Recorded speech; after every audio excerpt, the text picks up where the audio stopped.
everyone. Welcome back to the Earthdawn Survival Guide, the podcast for all disciplines, paths, players, and game masters. With your questers, Josh and Dan, I am Dan. I am Josh. And on today's podcast, we will be discussing all things combatical and tactical, so cue the scandal and Patty Smith. We're going to talk about the warrior. Nice. See what I have time to prep? I actually get like a whole lot more jokes in. Yeah, so this is the Warden and Master tiers of the Warrior, circles 9 and up, and this is probably going to be a very quick episode. We'll see how it turns out at the end, because we said that the Beastmaster was pretty straightforward. The Warrior is just as straightforward on what they're going to be able to do with all these talents. So the Warrior's talents are a lot of, we get to fight better. And there are some talents in their list that we haven't covered yet with the other disciplines that we've done up to this point through these higher circles. Yeah. But again, we're probably looking at a relatively quick view to do our recap. A 3-minute rundown? Yeah. Yeah, our quick 3-minute rundown. The Warrior and the talents that they get ultimately are all about fighting. And fighting better and more effectively, both from an offensive and a defensive standpoint. There is a sort of secondary theme of the Warrior having a kind of elemental tie to them, not in the same way that, say, you have like elementalist spellcasting or anything like that. The original Karma Ritual description talked about the air attack and the fire attack and the water defense and the earth defense, and that those approaches to how the warrior might fight in any given moment are based around the ideas of how that element behaves. You could take some inspiration a little bit in that regard from the different fighting styles from Avatar: The Last Airbender and The Legend of Korra, because the styles of the martial arts of the benders in those series, those shows, are based in some large respect around the sort of thematic and stylistic approaches of those elements. Fire fights a certain way and has a particular style, whereas water, you can kind of take some inspiration in that regard. And many of the talents and abilities that warriors have will have a kind of elemental theming to them. But the warrior is all around a combatant. Yeah.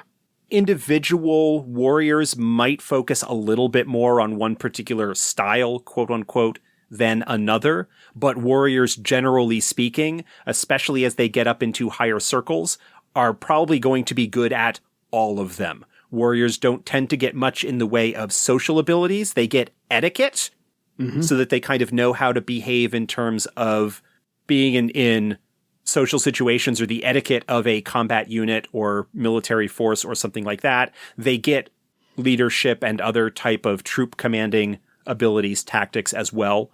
But just about everything that they get in terms of talents and abilities go towards making them either an effective combatant themselves or leading others in combat.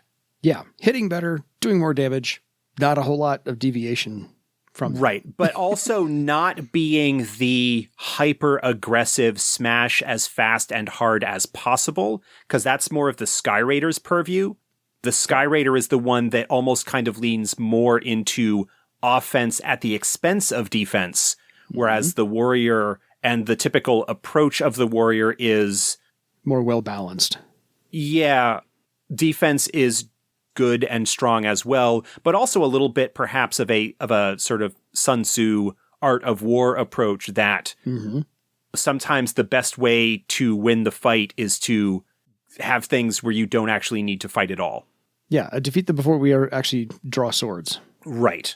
Yeah. And if you get to the point where you are drawing swords, you know what you are going to do and what needs to be done in order to achieve victory. Yeah. And that's sort of a broader thing when it comes to clash of armies and larger forces and the commands and movement of units in that sense, as opposed to the type of thing that you will be more likely to encounter as a player character warrior in your typical adventuring group.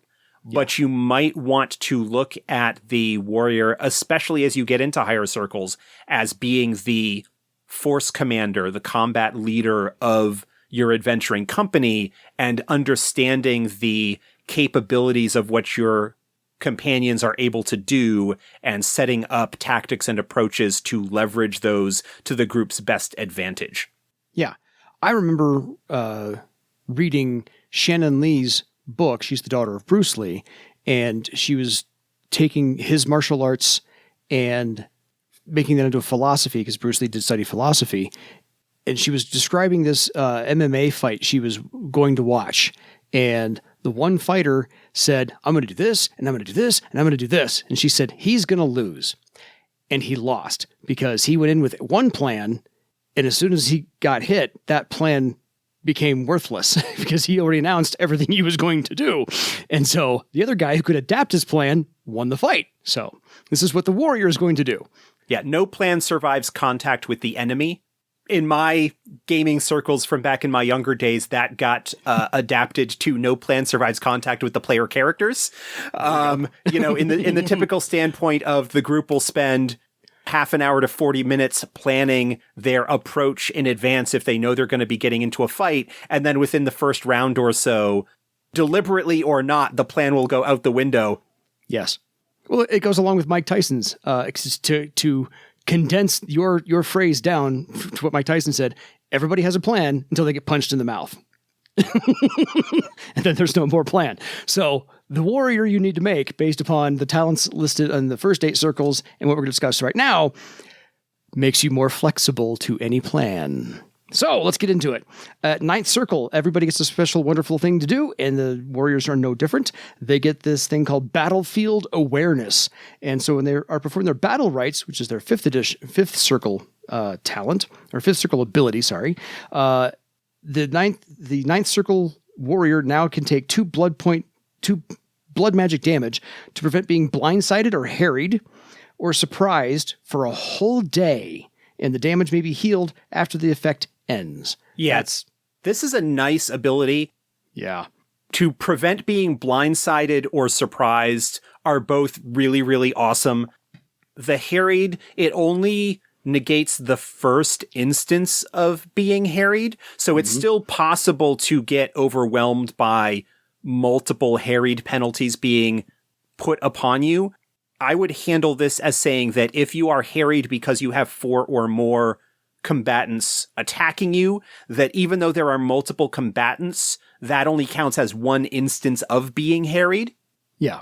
Because basically you are dealing with the fact that you have multiple people attacking you. But if you then get hit with a spell effect or something like that that imposes its own harried penalty, then that will start to slow you down. And that's ultimately how you would be able to wear down a warrior at this level, is to just hit them with as much hindering capability as you can. Yes. Given that blindsided and surprised and harried all impose both action test penalties and defense penalties, being able to essentially ignore them for just 2 blood magic is a really nice ability. Yeah, it's ridiculously stupid math there. Yeah, I'm going to do that. 2 points? Really? Yeah, 2 points? Worth it. Absolutely worth it. And at 9th circle, the warrior can now spend a point of karma once per round on any test when made adjacent to an ally in combat. Yes, this is very similar to the abilities that air sailors get, something very similar. Basically, it's a karma ability that leans into the idea of working as a group. Yeah.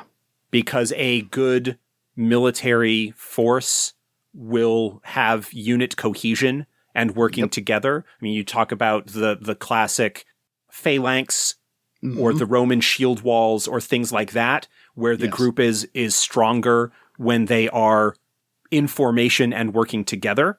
So that's something that plays very, very strongly with the warrior's idea of being philosophical, but still a military fighter. Oh, absolutely. A disciplined military unit. Yeah.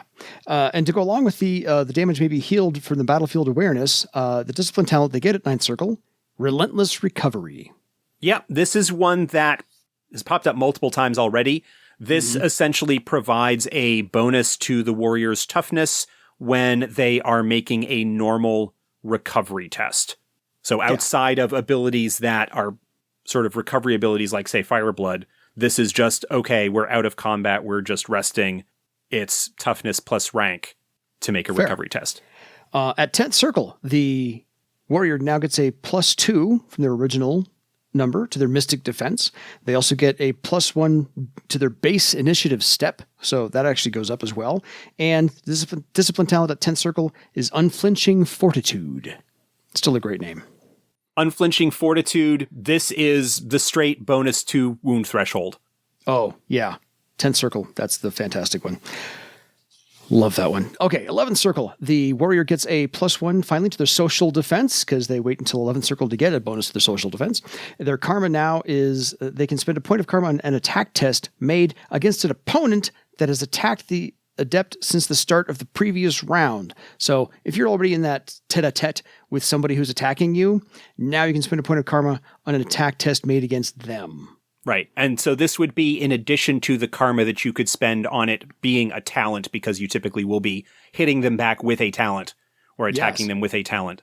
So, yeah, you can do another point of karma in there. And the discipline talent you get at 11th Circle is Chilling Strike. Chilling Strike is a new one. We have not talked about this one yet. This is the first time that it's shown up. In addition to the normal damage dealt after a successful melee attack, Chilling Strike penalizes that target's initiative by the warrior's rank in Chilling Strike. So it basically slows them down and acts even more slowly. Now, considering that the warriors get access to a couple of nice initiative boosting talents, Tiger Spring and Air Dance, on top of that, slowing down their opponents to make it even more likely that, say, the bonus attack from Air Dance will be going off. Or something along those lines, or just simply being able to act before your opponent can be particularly handy. Well, and they just got a +1 step at the previous circle. So yes. Yeah. They're it doesn't require an additional test. It's just a point of strain to trigger that effect. Yeah. So Chilling Strike is going to be fantastic. At 12th Circle, trust me, these get better. The warrior gets a final of a +4 to their physical defense from the original number. And their recovery is they get a second additional recovery test per day. So that's fantastic. A whole lot of healing going on in this tier. And then the discipline talent is a new one from the companion as well, Vine Armor. Vine Armor is another one we haven't talked about before. This continues the trend of the warrior armor talents or skin talents. You get wood skin, for example. Earth skin is another one that they get. Yeah. Vine Armor is an enhancement to wood skin. So this is sort of used in addition to wood skin. Yeah. It costs an additional recovery test. Wood skin already costs 1. Vine Armor will cost a second, but it adds the rank in Vine Armor to their wood skin test. So it enhances that test. And then each success on the wood skin test provides a bonus to Mystic Armor. So that's in addition to the normal effects of wood skin, which provides extra health. Yeah. Damage rating, unconsciousness rating, death rating, and an unconsciousness rating, yes. So if these weren't enough for you, and they shouldn't be enough for you, at 9th, 10th, 11th, and 12th circle, you have 4 options to pull from your Warden talent options pool. And there's only 2 here that we've talked about before and are familiar. That is Iron Constitution and Steel Thought. The rest of these are all new to the companion. We may have talked about them before, but here we go, one at a time. Burning Vigor. Burning Vigor is probably, of these options, depending on how you build and approach your warrior, is super valuable. Burning Vigor is the one that, in addition to acting as a strength substitute for pure strength challenges, like, smashing down doors, moving boulders, anything that's just a raw expression of strength but is not damage. Yeah. It also provides bonus recovery tests equal to its rank that can be used to power recovery test powered talents. considering that the warrior has all of those armor and skin talents that are powered by recovery tests, this is super, super useful. This is your payday. Yeah. So it makes everything else work. Life check. I mean, there's a whole bunch of talents that warriors get that are powered by recovery tests. And so this is, I don't want to say almost a gimme, but this is one that I would definitely look at strongly picking up as your option at Ninth Circle as soon as you get access to it, if only to give yourself that much more of a resource pool to power all of your other cool abilities out of. Yeah, this one's kind of like a big D, big U, big H. Depending on your approach, there could be other things that you might want to take instead, but this is one that definitely not number one, merits it's 1A. Strong consideration. Yeah. Next up, critical hit. Critical hit for a we've warrior. talked about before. Yeah, absolutely. Yeah. Great for a warrior. If you roll well enough on the attack, you increase your damage by the rank in critical hit. Done. Yeah. Again, as straightforward as the warrior is. More damage. Next up, defensive posture. Again, defensive posture. Again, one that we've talked about before with the other combat types. With this one, it provides its rank as a bonus to any tests that increase physical defense. So acrobatic defense, anticipate blow. Warriors get a few of those talents in their novice tier, and others avoid blow. It can be used for that. So it's potentially useful if you are going with a more defensive type sort of tanky build. It can be one to consider having in your toolkit. Absolutely. Lion Spirit, because of course I think they get Lion Spirit is another one that's popped up a bunch of times. This increases just a flat bonus to both mystic and social defense when resisting fear or intimidation effects. Fantastic. Rally. This is another one that's powered by recovery tests. This is one that we also have not talked about before. I don't think. Is it available to air sailors? That's the only one I think of that we've covered so far that might have access to it. They do. It's disciplined talent for 12th Circle air sailors. 12th Circle air sailor. Okay. But it's been a while. Refreshes. Yeah. Rally, the adept using the talent declares the companions that they wish to rally, and the test results is compared to the highest social defense amongst those they're targeting. Each conscious target, if successful, may make an immediate recovery test, if one is available, with a bonus equal to the number of successes on the rally test. Affected targets also ignore harried or knocked down modifiers until the end of the next round. Ooh. You get to ignore knockdown modifiers? They can inspire a number of characters equal to their rank in rally. It's discipline for air sailors because air sailors have a much stronger teamwork and crew theming to them that makes it more appropriate as a discipline talent. But it absolutely would be something that for a battlefield commander type warrior would want to look at getting. Yeah. Because you could use it to inspire your squad or unit or whatever. Absolutely. I still think that being able to ignore knockdown penalties is probably the biggest selling point for rally. Incidentally, to get back to Burning Vigor real quickly. Yeah. Burning Vigor mentions rally as one of the things that you could spend the recovery test on. Rally itself is not actually powered by a recovery test. What that Burning Vigor thing is saying is that if you are the target of rally, you could use a Burning Vigor recovery test to get the recovery test from rally. Kind of a closed loop thing there. Right.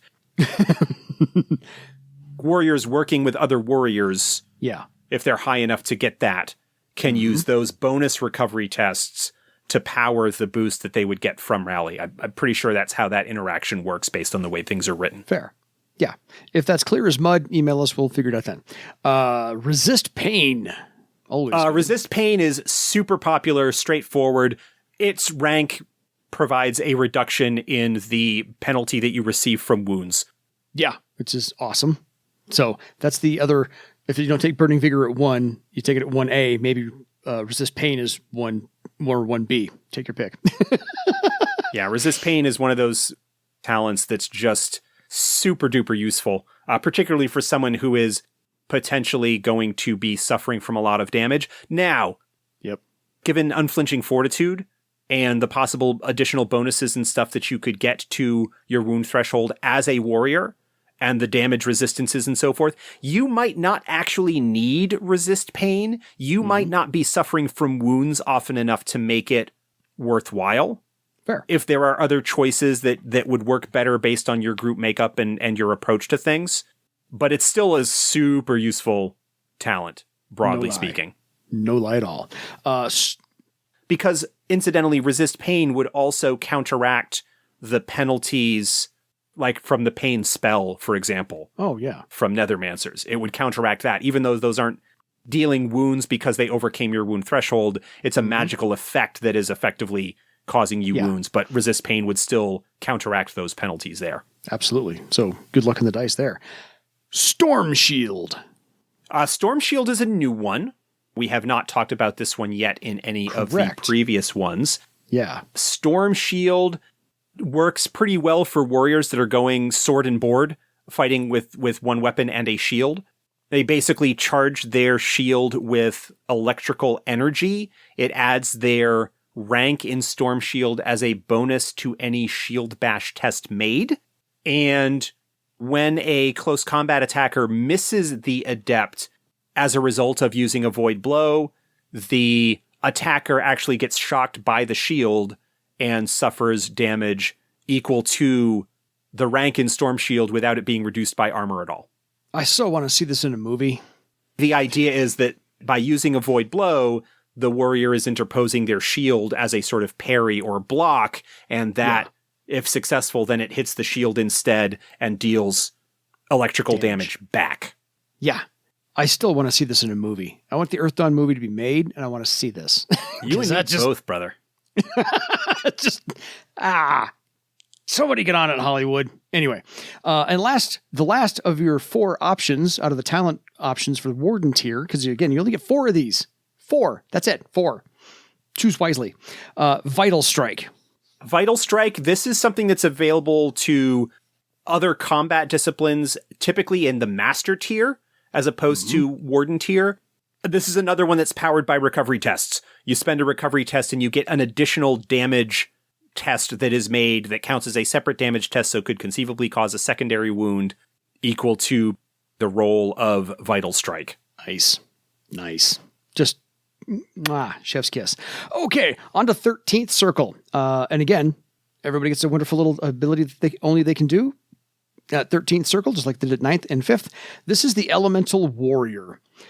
When the warrior is on a battlefield, they are never alone as the elements themselves are by their side. The adept can manipulate the elements to keep their opponents off balance, such as through gusts of air, shifting earth, entangling brush, oppressive heat, icy surfaces, and whatnot. Regardless of the nature of the manifestation, all opponents in close combat with the warrior are harried. Yeah. Just turn that on. Done. It doesn't cost anything. It's just always on. When they're on the battlefield, anybody that is in close combat with them is harried. Because you're that obviously against other high circle warriors who have battle rights, they can ignore that harried. Yep. But just from a visual standpoint, that's another like really cool like visualization of things, just in terms of the magical energies of the warrior shaping the environment around them to hinder their opponents. Yes, absolutely. And then, if that's not enough for you at 13th Circle, and it shouldn't be because you want more, you get a few other things to go along with it. Your Mystic Defense goes up to a +3 from your original number. Your Karma now, your die increases from a D6 to a D8. I always get that wrong. And your Mystic Armor gets its first bonus of a +1. So all of that, and then more. You get the Discipline talent of Aura Armor. We've talked about this one a couple of times. You make a test. The rank in Aura Armor is added to both physical and mystic armor for a number of rounds equal to the result of the test. So it's a guaranteed fixed result. You're just rolling for the duration. Yeah. So rank that quickly. But good luck with that because it costs a lot. Anyway, at 14th Circle, the warrior gets their final +5 +5 to their physical defense from their original number, replacing the +4 they got earlier. And their initiative is now 2 steps higher than their base initiative.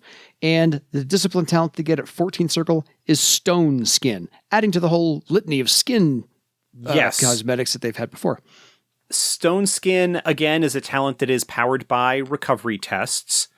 Their rank in Stone Skin is added to their Earth Skin tests that they might make. And then each success on the Earth Skin increases physical armor by +2 while Earth Skin lasts. So it's much like Vine Armor is an enhancement to Wood Skin, Stone Skin is an enhancement to Earth Skin. Whew. It just makes you roll even better and adds an additional effect on top of the normal effects of that talent. Yeah. So again, you're just being able to do things that you've been able to do, just better at them now. Better and more. Yep. That's what we're doing here. 15th circle. And yes, this should be the end. The warrior gets a +2 to their social defense, finishing that out. So they've got a +3 mystic, +5 physical, and +2 social at the end of this. Their recovery tests now gets 3 additional recovery tests per day from where they were at first circle. And their discipline talent, multi-strike. Multi-strike is the capstone ability that allows the warrior to attack multiple times in a round. Now, warriors already, depending on their talent loadout, can get access to a bunch of attacks. When you factor in extra attack from air dance, second attack, second weapon, there's a possibility for them to already have a bunch of attacks. But multi-strike goes one step farther. This uses the revised multiple attack approach that we developed for the companion, that I have mentioned before that I wish I had come up with, or that we had come up with before we had locked down the player's guide, because it would have been really, really cool to apply it to Claw Frenzy. Yes. But the Adept makes a multi-strike test against the highest physical defense among the targets that they wish to attack. And for each success, may make an additional second attack or second weapon test. So what multi-strike does is sets the limit of how many extra attacks you can make. Yeah, that's not bad. What it does is it just ultimately imposes an additional strain cost for second attack and second weapon. Yeah. You can use any combination of second weapon or second attack in order to sort of complete what you've got as the capability there. Yeah. Yeah, because by 15th circle, your strain cost is negligible. It does specify that if you are using both second attack and second weapon, that if you're doing a two-hand style, that you have to have at least half of them be second attack. So you at least are dividing them sort of evenly between the two. But if you're going like shield and weapon and shield, then obviously you're going to be doing second attack for all of those because the weapon is your primary attack. Absolutely. So if those weren't badass enough for you at 13th, 14th, and 15th circle, you get a slew of options to add on to those, 1 per circle. So you get 3 of the following list. So again, choose wisely. Champion Challenge. Champion Challenge, we mentioned this, I think shows up in the Air Sailor list. This is magically enforced duel. One designated combatant or champion from each side is chosen to fight it out. And if there's any interference that happens between the duel, then there are negative penalties that happen. And when the result is determined, the winning side can make a free intimidate test against the other side to get them to stand down, and also gives all of the enemies penalties for any tests made against them and their allies for 24 hours. Damn. Yeah, and you are correct. Air Sailors do get it in their Master Talent options as well. On to Ethereal Weapon, which is just awesome. Yep, we've talked about this before.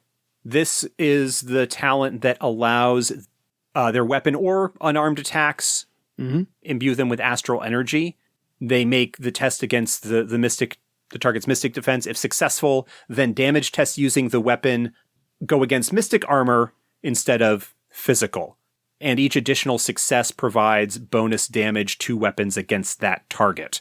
That's in addition to whatever other damage bonuses they might get from the high attack test and things like that. And it also does allow the adept to attack targets in astral space if they're aware of them.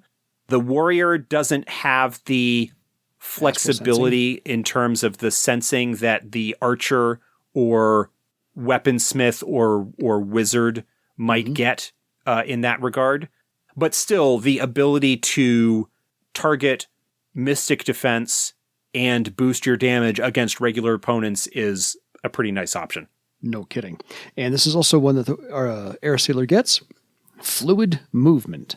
Fluid movement allows the adept to increase their movement rate by their rank in fluid movement. They can also use the splitting movement option, which normally costs strain or causes a penalty, rather, to attack tests. Like if you move, then attack, then move, you're splitting movement. But this allows you to do that without suffering from the attack penalties.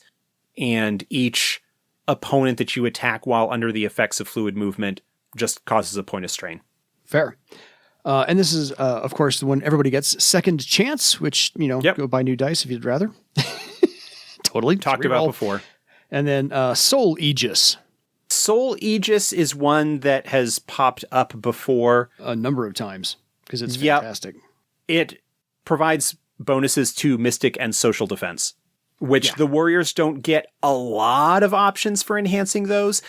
I think like Earthskin maybe provides a Mystic Armor bonus or a Mystic Defense bonus. Yeah, sounds right. But Soul Aegis is one that for a single test will boost both Mystic and Social Defense. So that's pretty decent if you're going with a more defensive route. Exactly. 3 to go. Spirit Strike. Spirit Strike is sort of the counter or the companion to Ethereal Weapon.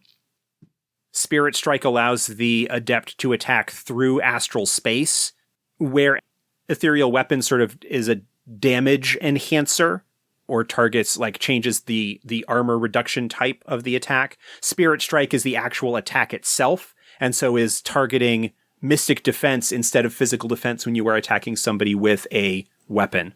Yeah. If you don't have any way of sensing the target astrally beforehand, you do suffer a blindside penalty, or a blindness penalty. Sorry.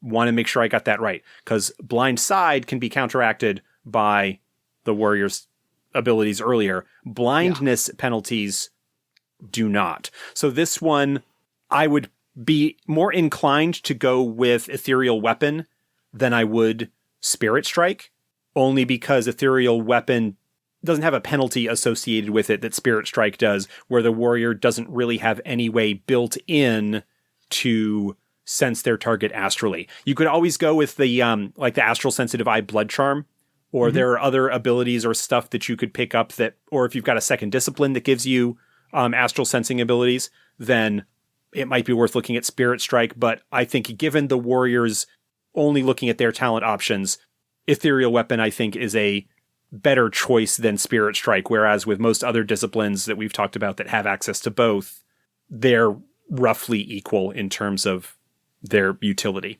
Fair. 2 to go. Vicious Wound. Vicious Wound we talked about with the Beastmaster a couple of weeks ago.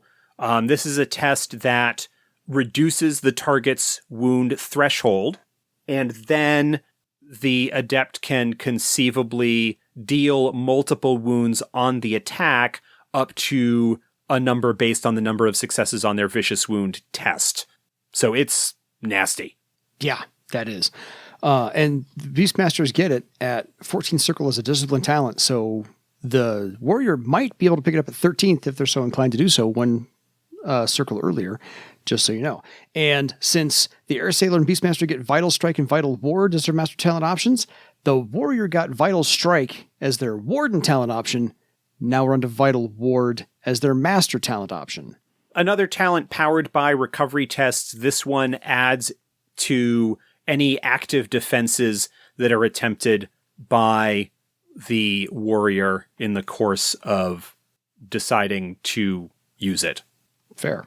It's not like a separate test or roll or anything. It just adds its rank as a bonus. All right. So that ends up with all of the master talent options. Again, you only get 3 of those. So choose wisely at 13th, 14th, and 15th circle. So Josh, recommendations. We know we both agree on the second chance talent. So yeah, ultimately, I think it would depend on whether you are going for an offensive or a defensive build. Yeah.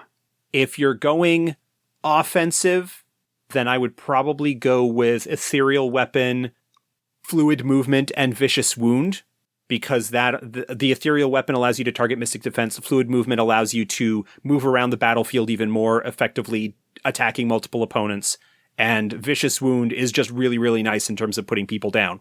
If you're going with a more defensive build, then I would probably go with Soul Aegis and Vital Ward as 2 of them. Mm-hmm. The third choice would be whatever. Yeah. Ethereal Weapon might still be useful. Vicious Wound might still be useful. Like those are, they are not as defensive. Fluid Movement even. Yeah. Even if you're not necessarily using it to take advantage of your ability to attack multiple opponents without penalty, the ability to move more quickly around the battlefield and perhaps get into a position to protect an ally could be particularly handy. Again, second chance is okay, but charisma is pretty likely to be a low attribute for the warrior, and second chance has its role based on charisma. Champion challenge might be one to look at if you are looking at more of a commander type, but it's a lot more situational, whereas the others that I've mentioned tend to be a little bit more focused. Mm-hmm. Spirit Strike is okay, but like I said earlier, I think Ethereal Weapon, based on the warrior's default options, is a stronger choice that you're going to go with. That's fair. Yeah. And then sort of looking at the Warden options, Burning Vigor, almost certainly for me, a no-brainer just because of the bonus recovery test that it provides to fuel a lot of the warrior talents. And then... or just heal yourself if you're a damage sponge. Yeah. Burning Vigor, you can't use those as like regular recovery tests outside of combat, but the ability to use them to power your talents that make you more survivable in combat is really, really handy. No kidding. Storm Shield is really nice because I would probably tend to build a warrior that uses a shield to take advantage of Shield Bash and Waterfall Slam, which is a really nice thing. And then you combine Storm Shield with that, and that enhances that even farther. Steel Thought, that's a defensive talent that is available a lot earlier to most others, but having that ability to finally avoid blow, mystic targeting abilities is potentially worthwhile. Critical Hit is a nice damage adder, but warriors also get a lot of other ways that they could potentially do that. Resist Pain, I mentioned my feelings on that earlier. I mean, they're all fairly decent choices. It's an embarrassment of riches, yes. Yeah. Like it's supposed to be.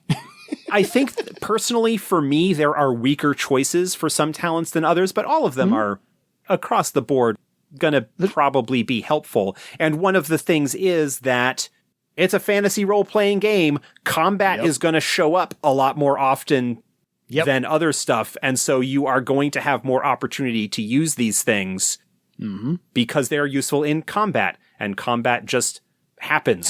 As opposed to some of the other specialists or other disciplines where you need to be a little bit more careful in terms of selecting options that will be more applicable for the style of game that you are playing and the kind of situations that you typically find yourself in. That's really kind of straightforward and simple for the warrior. In the same way that the Beastmaster is kind of straightforward and simple. How have you been developing your character so far? Okay, here are the talents that you want to take to make you even better at doing that thing that you have been doing. Yes. Nice enhancers. We'll take them. So I love every part of the build out on the warrior. They're not usually my go-to type character, but if you are that type go-to character where you want to hack at things with a car door on a stick that's sharpened, this is your jam. Yeah, the warrior in Earth Dawn, and this is the case as well for some of the other more primary combat types, unlike some other RPGs where the fighter is typically presented as a kind of straightforward and simple character archetype to play. Yeah. Where you don't typically have a whole lot of choices in terms of what you're doing, and are often pitched as a simpler or more introductory type of character that you might play. There are a lot of options and toys and such to play with as a warrior. Complexities.